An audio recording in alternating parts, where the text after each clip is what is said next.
আসসালামু আলাইকুম। আজকে ২ দিন ধরে স্যার আমার বিলাইটা কিচ্ছু খায় না। শুধু এভাবে বইসা থাকে, এভাবে ঝিমায়। আর মাঝে, মাঝে একটু চিক দেয়, ডাকে জোরে, জোরে। কিচ্ছু খায় না। একবারে শুকাই গেছে। ও অনেক স্বাস্থ্য ভালো ছিল ওর। আমি আজকে দুপুরে ওর মাথায় তেল দিছি এবং ওরে অনেক করছি। অনেক শরীর অনেক ঠান্ডা। কাঁপতাছে। এই যে আমি ধরতাছি, ও কাঁপতাছে। ওর মাথায় তেল দিছিলাম।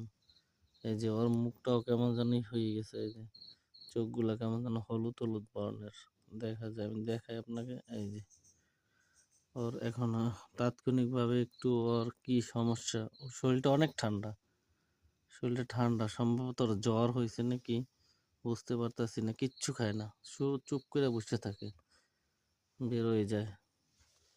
একটু ওর কি সমাধান যদি কাইন্ডলি বলতেন তাহলে একটু প্রাণীদের অনেক উপকার হইতো।